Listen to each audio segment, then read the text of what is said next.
রাজ্যে ভোটার তালিকা সংশোধনে বিএলওদের বিশেষ প্রশিক্ষণ শিবির। রাজ্যে বুথ লেভেল অফিসারদের নিয়ে এই প্রথম প্রশিক্ষণ শিবির। আগামী মাসে রাজ্যে এসআইআর শুরু হওয়ার সম্ভাবনা। দিল্লির পর এ রাজ্যে জেলাভিত্তিক বিএলওদের প্রশিক্ষণ শুরু।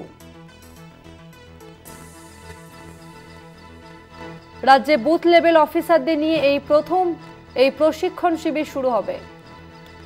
রাজ্যে ভোটার তালিকা সংশোধনে বিএলওদের নিবিড় প্রশিক্ষণ শিবির।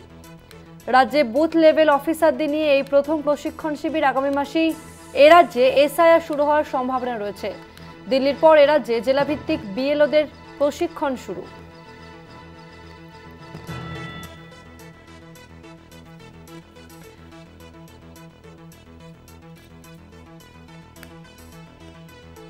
রাজ্যে ভোটার তালিকা সংশোধনে বিএলওদের প্রশিক্ষণ শিবির। আগামী মাসে এ রাজ্যে এসআইআর শুরু হওয়ার সম্ভাবনা রয়েছে।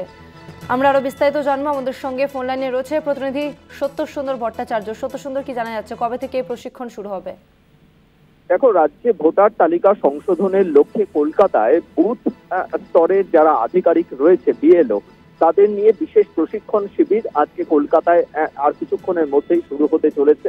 যথেষ্ট গুরুত্বপূর্ণ এই প্রশিক্ষণ শিবির এই কারণেই যে বিহারে ইতিমধ্যে এসআইআর এর যে প্রক্রিয়া, সেই প্রক্রিয়া শেষ হয়ে গিয়েছে। আগামী নভেম্বরে বিহারে বিধানসভা নির্বাচন, এ রাজ্যের বিধানসভা নির্বাচন আগামী বছরে। তার আগে আগামী মাসে এ রাজ্যেও এসআইআর চালু হওয়ার একটা সম্ভাবনা রয়েছে এবং সেই সিদ্ধান্ত নেবে জাতীয় নির্বাচন কমিশন। কিন্তু তার আগেই এ রাজ্যের ভোটার তালিকা সংশোধনের লক্ষ্যে জেলা ভিত্তিক বিএলওদের প্রশিক্ষণ শুরু হয়েছে গত 25 তারিখ থেকে। একদমই, বেশ ধন্যবাদ তোমাকে সত্য সুন্দর।